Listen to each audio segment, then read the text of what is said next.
हिंदी की बिंदी चैनल में आप सभी का स्वागत है। हिंदी विजुअल क्लास आप देख रहे हैं हिंदी पाठ्यक्रम। आज की वीडियो में आप पढ़ेंगे उपसर्ग एवं प्रत्यय। प्रस्तुतकर्ता master Sunil Raj from CRS senior secondary school. उपसर्ग एवं प्रत्यय। तो चलिए शुरू करते हैं। तो सबसे पहले बात करते हैं उपसर्ग क्या होता है। तो उपसर्ग वह शब्दांश है जो किसी शब्द के पूर्व जुड़कर उसमें विशिष्ट अर्थ भर देता है। जैसे हार शब्द के पूर्व आ जोड़ने से आहार बन जाता है, अतः आ शब्द क्या है, एक उपसर्ग है। ठीक है, यानी कि अगर कोई मूल शब्द है उसके पहले कोई पद जुड़ता है तो एक विशिष्ट अर्थ वाला शब्द बन जाए तो इस पहले वाले पद को क्या कहते हैं, उपसर्ग कहते हैं। ठीक है, यानी कि आपको उपसर्ग को पहचानने के लिए संधि विच्छेद आनी चाहिए और उसमें आपको ये भी पता लगाने आना चाहिए कि इस शब्द में मूल शब्द क्या है, उसके पहले जो पद होगा उसी पहले पद को कहेंगे उपसर्ग। यानी कि उपसर्ग क्या होता है, किसी मूल शब्द के पहले जुड़े हुए पद को उपसर्ग कहते हैं। ठीक है, उसके बाद प्रत्यय देखते हैं क्या होता है। तो प्रत्यय क्या होता है, तो वह शब्दांश जो मूल शब्दों के अंत में जुड़ करके उनके अर्थ में विशेषता या परिवर्तन ला देते हैं, वे प्रत्यय होते हैं। ठीक है, जैसे अगर कोई शब्द सुंदर है, यानी कि एक सुंदर शब्द के अंत में ता जोड़ने पर सुंदरता शब्द बन जाता है, अतः ता एक प्रत्यय है। ठीक है, यानी कि अगर किसी शब्द के, जैसे अगर कोई मूल शब्द है उसके बाद में कोई उत्तर पद जुड़े तो उस उत्तर पद को क्या कहते हैं, प्रत्यय कहते हैं। ठीक है, तो उपसर्ग और प्रत्यय में समझने के लिए आपको संधि विच्छेद आनी चाहिए और आपको ये पता लगाने आना चाहिए कि मूल शब्द क्या है। ठीक है, यानी कि मूल शब्द के बाद में जो शब्द होगा उसे कहेंगे प्रत्यय और मूल शब्द के जो पहले होगा उसे कहेंगे उपसर्ग। ठीक है, जैसा कि हम लोगों ने भी ऊपर देखा। तो कभी कभी कुछ ऐसा होता है कि कभी कभी एक ही मूल शब्द में उपसर्ग एवं प्रत्यय दोनों का प्रयोग होता है। ठीक है, हालांकि ऐसा बहुत कम होता है कि जब किसी मूल शब्द में उपसर्ग एवं प्रत्यय दोनों लगे हों, लेकिन कभी कभी कुछ शब्द ऐसे होते हैं जिसमें उपसर्ग एवं प्रत्यय दोनों का प्रयोग होता है। जैसे स्वतंत्रता शब्द में अगर देखा जाए तो यहाँ पर मूल शब्द है तंत्र। ठीक है, लेकिन इससे पहले स्व का प्रयोग हुआ, यानी कि स्व उपसर्ग है और ता इसमें प्रत्यय है। ठीक है, तो स्वतंत्रता शब्द में स्व उपसर्ग है और ता प्रत्यय है और मूल शब्द है तंत्र। ठीक है, तो स्वतंत्रता शब्द एक ऐसा शब्द है जिसमें उपसर्ग एवं प्रत्यय दोनों का प्रयोग हुआ है। ठीक है, कभी कभी दो प्रत्ययों का एक साथ प्रयोग होता है। जैसे समझदारी शब्द में यहाँ पर मूल शब्द समझ, लेकिन इसमें दो प्रत्यय, एक दार और एक ई। ठीक है, तो समझ में दार और ई जुड़ करके बन गए समझदारी। ठीक है, तो इस तरह से कभी कभी मूल शब्द में उपसर्ग एवं प्रत्यय दोनों जुड़े होते हैं, कभी कभी उसमें दो प्रत्यय एक साथ जुड़े गए होते हैं। ठीक है, लेकिन अधिकतर ऐसा होता है कि एक ही उपसर्ग होगा या फिर एक ही प्रत्यय होगा। तो चलिए इस पर कुछ प्रश्नों को देखते हैं जो परीक्षाओं में पूछे गए हैं। ठीक है, जैसे इसमें दिया है कि निम्नलिखित में से उपसर्ग रहित शब्द कौन सा है। तो उपसर्ग रहित का मतलब क्या होता है कि जिसमें उपसर्ग ना हो।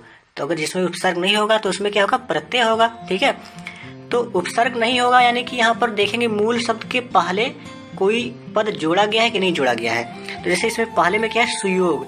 सुयोग में क्या है, मूल शब्द है योग, यानी कि योग से पहले, इस योग शब्द से पहले सु जोड़ा गया, यानी कि सु यहाँ पर उपसर्ग है। ठीक है, विदेश बी में है, बी ऑप्शन है विदेश, यानी कि यहाँ पर मूल शब्द है विदेश, तो देश के पहले वी जोड़ा गया है, यानी कि यहाँ पर वी उपसर्ग है।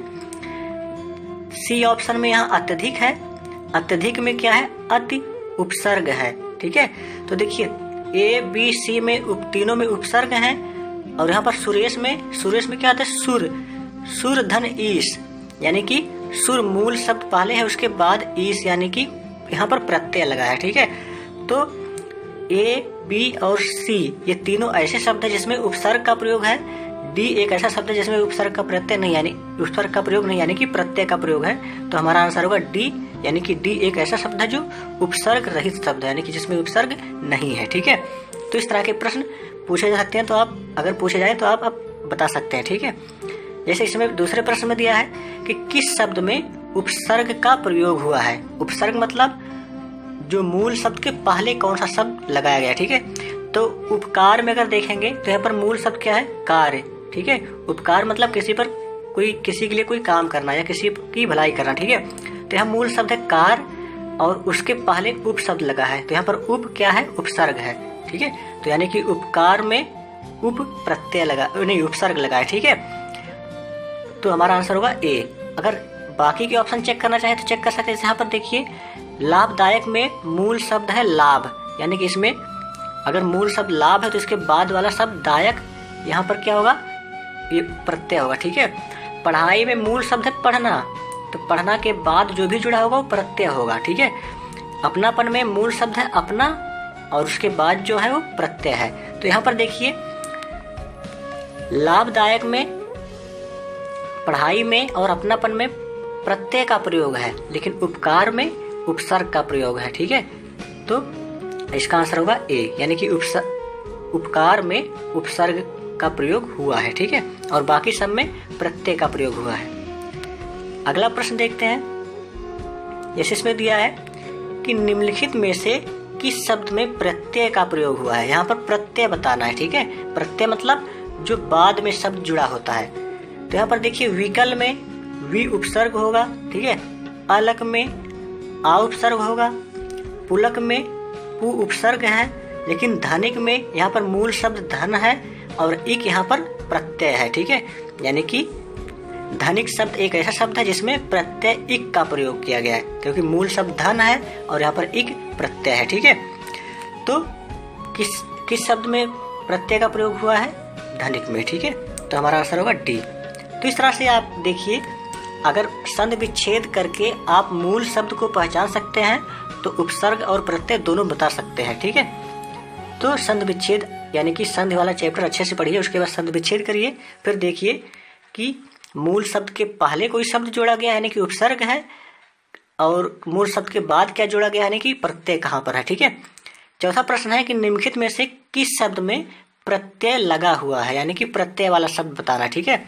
तो देखिए सागर, तो सागर एक शब्द है, ठीक है, रूढ़ शब्द है। नगर, अगर मगर और जादूगर, ठीक है। तो यहाँ पर देखिए जादू मूल शब्द है, जादू से जादूगर बना है, ठीक है। तो जादूगर के बाद यहाँ पर प्रत्यय लगा है, यानी कि ये क्या होगा, डी ऑप्शन होगा हमारा आंसर होगा, क्योंकि जादूगर में यहाँ पर प्रत्यय लगा हुआ है, यानी कि मूल शब्द जादू है उसमें प्रत्यय लगा करके जादूगर बनाया गया है, ठीक है। तो आंसर होगा डी। पांचवा क्वेश्चन यानी कि इसमें लास्ट प्रश्न, इसमें पूछा है कि उपसर्ग युक्त शब्द है, यानी कि इसमें ऐसा ऑप्शन बताना जिसमें उपसर्ग हो, ठीक है। तो यहाँ पर देखिए पहला है आहार विहार। तो अगर यहाँ से ध्यान से देखें तो यह मूल शब्द हार है, ठीक है। इसके पहले यहाँ पर वी लगाया गया है और आ लगाया, यानी कि यहाँ पर क्या होगा, यहाँ आ उपसर्ग है और यहाँ वी उपसर्ग है।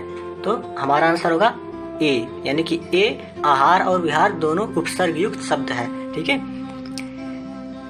ऑप्शन चेक करना चाहे तो यहाँ पर देखिए चढ़ावा, चढ़ाई, ये इसमें कोई उपसर्ग का प्रयोग नहीं हुआ है। भुलावा और छलावा यहाँ पर प्रत्यय का प्रयोग हुआ, क्योंकि यहाँ पर भूलना मुख्य शब्द है, ठीक है। यहाँ पर छलना मुख्य शब्द है, तो इसके बाद में प्रत्यय का प्रयोग हुआ है। ये डूबता चढ़ता, इसमें आ प्रत्यय लास्ट में लगा है, ठीक है, क्योंकि यहाँ पर डूबना और चढ़ना मूल शब्द है, तो बाद में प्रत्यय का प्रयोग हुआ है। तो उपसर्ग युक्त शब्द कौन है, तो उपसर्ग युक्त शब्द है आहार और विहार, क्योंकि इसमें आ उपसर्ग है और इसमें वी उपसर्ग है, ठीक है। तो इस तरह से प्रश्न परीक्षा में पूछे जाते हैं। अधिकतर लोग उपसर्ग और प्रत्यय पढ़कर छोड़ देते हैं, लेकिन ये नहीं देखते कि अगर ये बताना किस शब्द में उपसर्ग होगा, किस शब्द में प्रत्यय होगा, तो उसे कैसे बताएंगे, ठीक है। तो उसके लिए आपको संधि विच्छेद आनी चाहिए, और संधि विच्छेद करने के बाद आपको ये भी आनी चाहिए कि मूल शब्द के पहले कोई शब्द जुड़ा है तो क्या होगा, उपसर्ग होगा, लेकिन अगर मूल शब्द के बाद में कोई शब्द जुड़ा है तो क्या होगा, प्रत्यय होगा, ठीक है। तो ये रहा उपसर्ग और प्रत्यय का जो बेसिक कॉन्सेप्ट है। अब इसके बाद हम लोग अगली क्लास से उपसर्ग के प्रकार पढ़ेंगे, कितने प्रकार के उपसर्ग होते हैं और उसके कई सारे उदाहरण पढ़ेंगे, और उसके बाद प्रत्यय के प्रकार पढ़ेंगे कि कितने तरह के प्रत्यय होते हैं और उसके प्रकार पढ़ेंगे और उसके उदाहरण देखेंगे। ठीक है, तो चलिए मिलते हैं अगली क्लास में, तब तक के लिए नमस्कार।